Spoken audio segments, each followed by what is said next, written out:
श्री बद्रीनाथ धाम और श्री केदारपुरी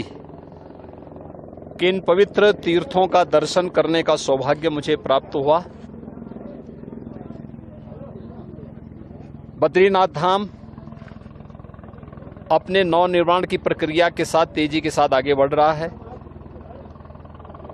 और केदारपुरी हमारे द्वादश ज्योतिर्लिंगों में से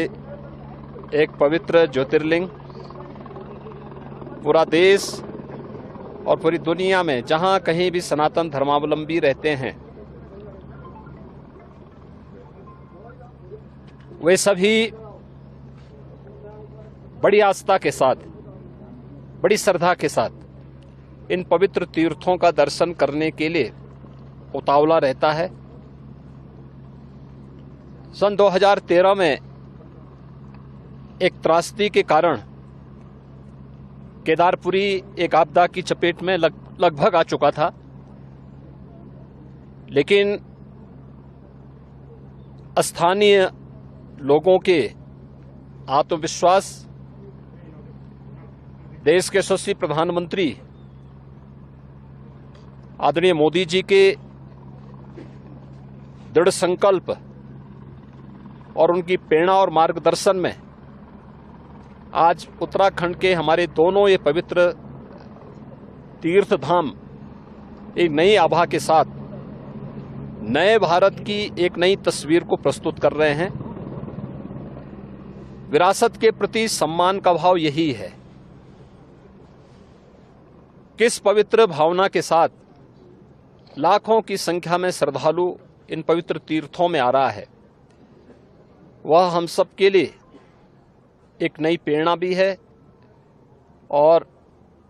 एक नए भविष्य की ओर हम सबका ध्यान आकर्षित भी करती है। स्वाभाविक रूप से समयबद्ध ढंग से मानक की गुणवत्ता को बनाए रखते हुए जिस तत्परता के साथ यहाँ पे कार्य चल रहा है, प्रधानमंत्री मोदी जी के प्रति उत्तराखंड के माननीय मुख्यमंत्री जी और उनकी पूरी टीम के प्रति मैं हृदय से आभार व्यक्त करता हूं, उन्हें धन्यवाद देता हूं। ये श्रद्धा का उमड़ता हुआ जन सैलाब ये नए भारत की नई तस्वीर को प्रस्तुत कर रहा है और सचमुच इसमें दृष्टि भी है, दूरदर्शिता भी है, इसमें पर्यटन भी है और श्रद्धालुजनों की जनास्था का सम्मान का भाव भी है।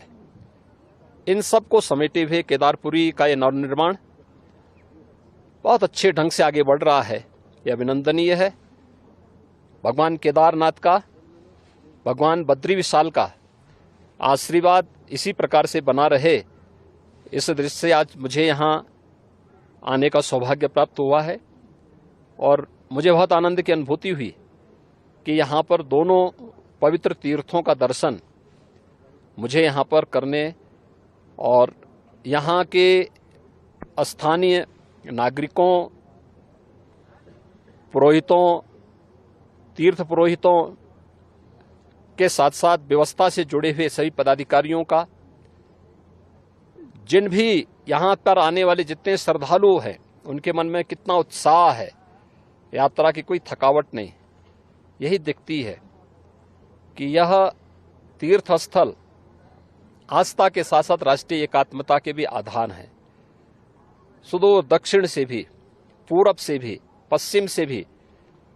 पूरे देश के अलग अलग कोनों से आए हुए श्रद्धालुजन हमारी राष्ट्रीय एकात्मता का नया दर्शन भी कराते हैं। मैं